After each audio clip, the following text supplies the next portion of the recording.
Sama mone bi malion jorona kunu hamina kodo. Odela sama mone ma fen faraka wari chili musakaw kan. Wa aka nogoni mali wari ci siro be. Amada o made sama mone bi do fara ode kuna warika. Ni wari bonisi awo ni wari bonisi koni. Awa sani ke ni sama mone application yi. Awe wari soro aka compte bonisi la. Kadam ne kredi la abonnement télé fuka tase kurani ji saralima ope bonisi soro ni bela.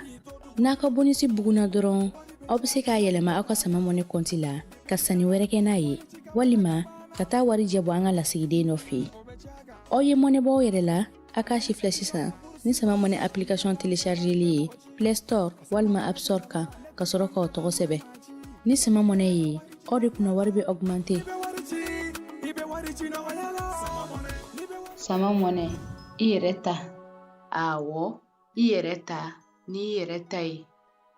K'a daminɛ avril kalo tile 14 ka taa bila a tile 18 na aw dusukun bɛna nisɔndiya k'aw lase wa ni nɛgɛsoboli kulonkɛba ye an ka jamana kɔnɔ Tour cycliste international du Mali 12e édition ni an ka jamana ɲɛmaabaw ka bonya ni karama ye fédération malienne de cyclisme bɛna nɛgɛsoboli kɛnɛba bila sen kan aw ye Bamako, Buguni, Fana, Segu, Kulikoro kilomɛtiri 624 Mali dugu ni ɲɔgɔn cɛ Tour du Mali tɛ ɲɛnajɛ dɔrɔn ye a b'a to maaw bɛ Mali seko ni dɔnko lakodɔn maliyɛn ka dunan kunbɛcogo ɲuman maliyɛn ka jɔnkolo la ani lafiya min b'an ka sigidaw kɔnɔ dunanw ka bɔ o bɛɛ lajɛlen kalama jamana ta ɲɔngo o maaw de bɛna ɲɔgɔn kunbɛn nɛgɛsoboli kulonba in kɔnɔ Burkina Faso, Niger, Togo, Guinée Conakry, Maroc, Côte d'Ivoire, Sénégal, RDC, Guinée-Bissau ka fara malidenw kan ka bɔ Mali fan caman kɔnɔ yaasa ka na kulo in diya kosɛbɛ Tour cycliste international du Mali labanbagaw ko nɛgɛsoboli in bi kɛ bɛn badenya ani keleya taamasiyɛnba ye avril kalo tile 14 ka taa bila tile 18 na a ye bɔ ka caya i n'a fɔ kɔnɔkulu yaasa ka taa u ka nɛgɛsobolilaw kɔkɔrɔmadon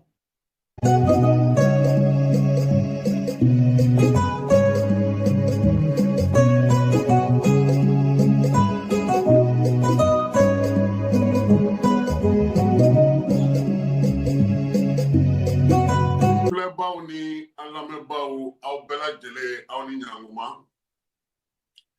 bisi na an ka babu bɛna la tali kɛ min ka o ye jamukan ye n'an b'a fɔ ma ko kunnafoni telimanw kɛnɛ kan bi an bɛna na da don babu min na kosɛbɛ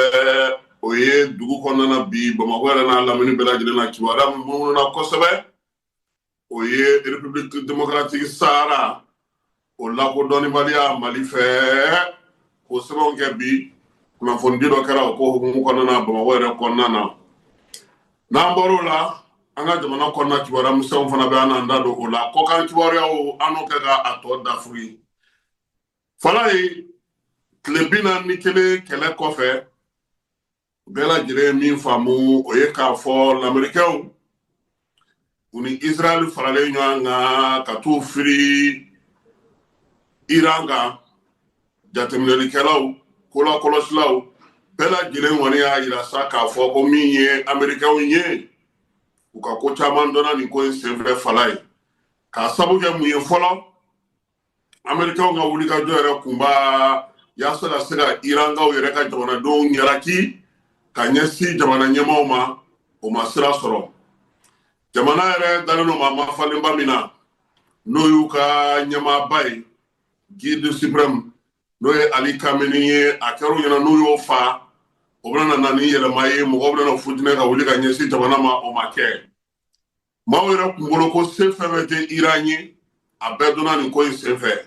Amerikɛnw ka maramafɛnw bɛ yen a bɛ i n'a fɔ dibilan bɛ u la mɛ Irankaw y'u bɛɛ lajɛlen sɔrɔ k'u gosi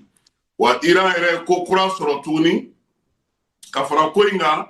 n'o yɛrɛ tun tɛ kɔrɔlen o ye Detroit d'Ormuz ye k'a fɔ sa k'olu na fɛɛrɛ sigi o kɛnɛ in kan ye lakɔlɔsili ka kɛ i n'a fɔ péage ɲɔgɔn na ko olu kɔni ka laɲini o ye bi diɲɛ maa bɛ ka min fɔ o ye k'a fɔ kɛlɛ in ma daja États-Unis na nka Américains yɛrɛ y'a yira sa k'a fɔ k'olu ka laɲini sabatira u ni maa min jɛra ka baara kɛ n'o ye Israël ye ale ko k'ale ka laɲini ma sabati fɔnkɔɲɔgɔnw bɛna na ye o yɔrɔ la sabula min ye Américains ye kɛlɛ in kɛra cogo o cogo kɛlɛ in daminɛna cogo min na kɛlɛ in sigira cogo o cogo bɛɛ lajɛlen min lakɔlɔsi o ye k'a fɔ Trump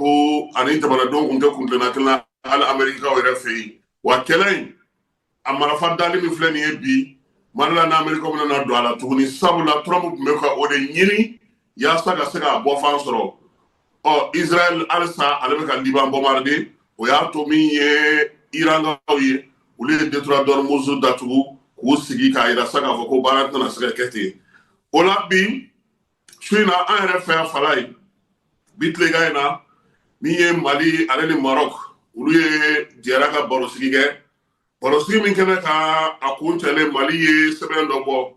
sɛbɛn min b'a yira sa ko Mali ale ni Maroc jamana olu ka bolodiɲɔgɔnma tɛ bila ko ye sɛbɛn min fana b'a yira sa k'a fɔ ko min ye Maroc jamana ye ale ni Mali ka bolodiɲɔgɔnma tilennenya danaya sinsinnen don u ni ɲɔgɔn cɛ waati bɛɛ lajɛlen na wa u b'u hakili to ɲɔgɔn na diɲɛ kuma bɛɛ ɲɔgɔn ɲɛbaw kɛnɛ kan